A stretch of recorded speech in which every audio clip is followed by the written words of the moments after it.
In terms of just the soul searching since that Collingwood game, what's been brought up during the week and what kind of resolutions have you guys come to?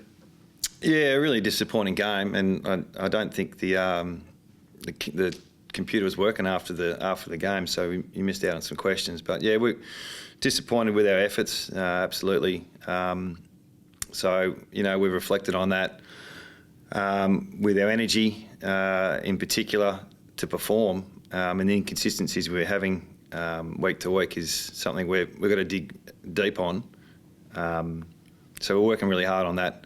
And whether that's selection, style of play, energy, effort, all those things, it's all combined. So being aware of the situation and doing something about it's the next step now. I guess the concerning thing is it hasn't just been a one-off, it's kind of almost become a bit of a trend. So are you kind of even scratching your head as to what's going on? Because sometimes the stats look okay, but you're still not getting the results. Yeah, it's quite often, well, I reckon there's been at least four performances this year that we've been so far off, the game's been over before you know it. So, and that just hasn't been us for a long period of time. So, in our best, I think we've been really competitive. So, bridging that gap's been a concern all year, and, there's reasons and factors and which, starts from your pre-season to your synergy to your availability to your effort and energy on the day. So all those things combined have given us an inconsistent look this year. Having said all that, we're seventh and the ball's still in our court. So trying to find a remedy for some of the things we just spoke about, definitely we need to have it. And we won't go too far if we don't fix it. But we're still in a position to control our own destiny, and that's something we've got to find the balance with. You mentioned the synergy, Simo. What have you noticed and learnt in review about that aspect of your game?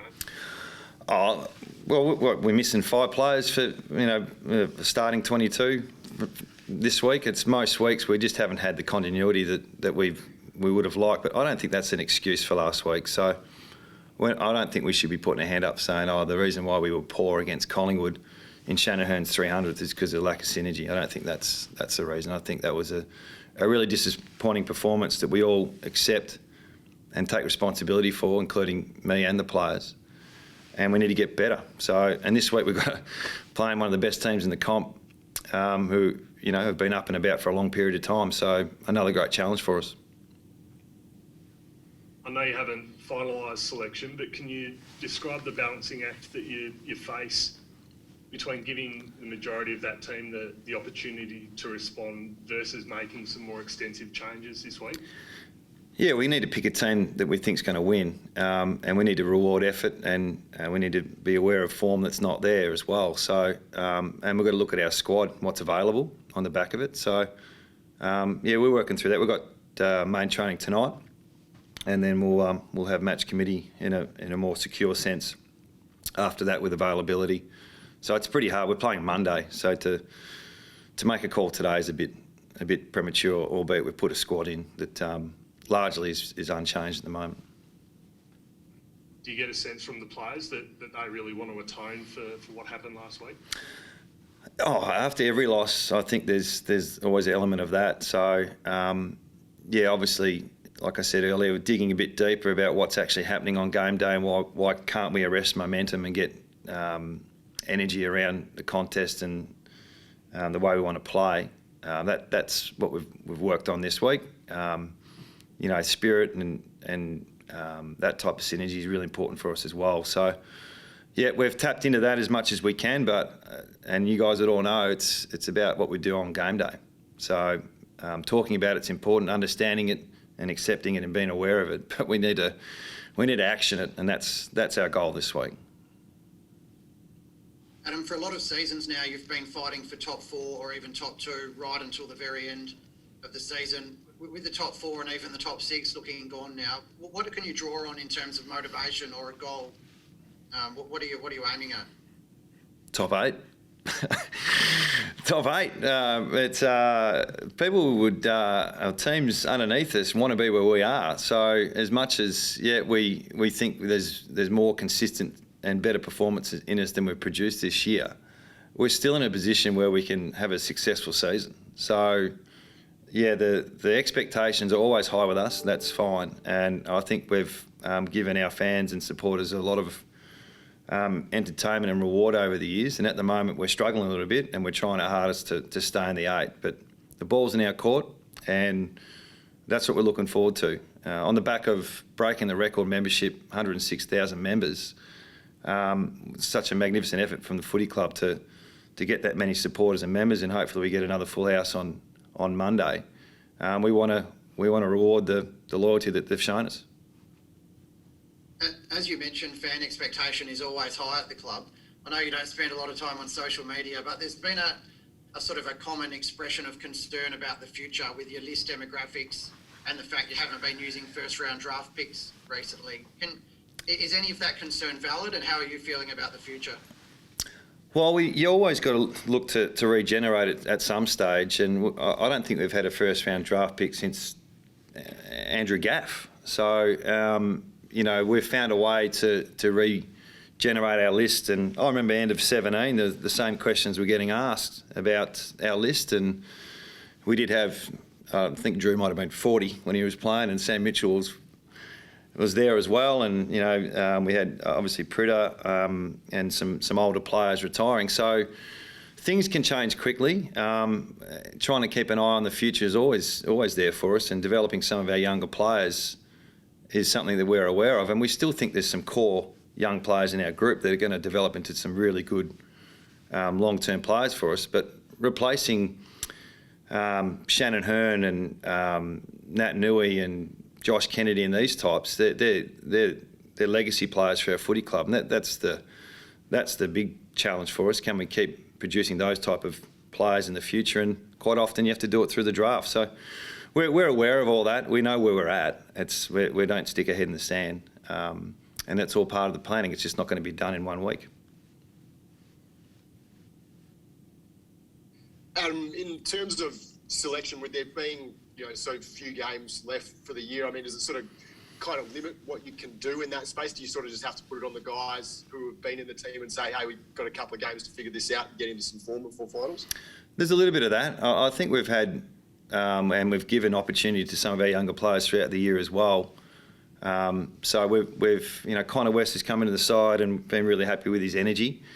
Luke Edwards has unfortunately been unavailable with his hamstring.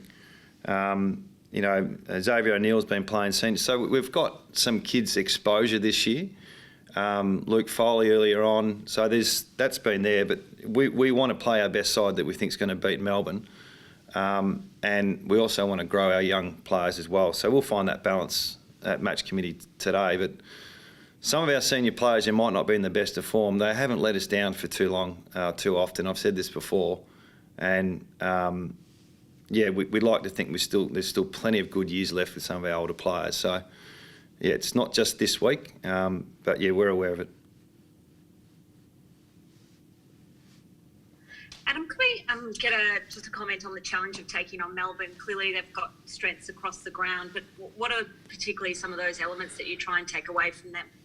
Yeah, look, they're looking at the vision. They're very settled. They've got synergy. They've got belief in their style of play, and they're a very hard-nosed team. So, they're pretty much across all forms of the game in a really good space. The biggest thing they're doing this year, probably over the previous years, is that their defence is number one in our eyes, and the way they set up the ground defensively. They're a really hard team to score against, and efficiency in your front half is difficult against their defenders. So, and they do it through work rate and they do it through smart. So that's the real challenge when you play Melbourne. How can you penetrate their defence? And then obviously the contest is something they've always been good at. Do you plan for Tom McDonald to play? At this stage, haven't heard. You'd think we have more scouts around town when they're in here for a week, but we can't penetrate the quarantine zone at the moment, and they're training at Optus as well. And yeah, we've got our feelers out, but there's been nothing reported back yet. Adam, what about the ruck battle, Natanui and Gawn? Yeah, well, I think Nick's probably been as as good as anyone in the league again this year. I think his All-Australian form is stacking up from last year, and then obviously Max is the same. He's been playing the same type of football for a number of years now, and seems to be handling the captaincy really well with the responsibility of what he does. So, yeah, another really good battle coming up with that, and that'll probably shape part of the game as well. Who wins that midfield battle and who gets first hands on the ball around the grounds. That's always the case when you play Melbourne. And how do you see the All-Australian ruck situation right now? And do you think this game will have a big influence on that, this individual battle?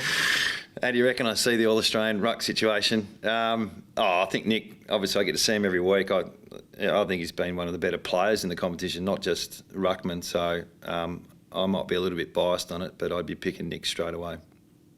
Just Elliot Joe copped a fair whack on the couch earlier in the week. Have you spoken to him about that passage of play, and is that a one-off that was a little bit unfair, or did you think it was warranted, the criticism?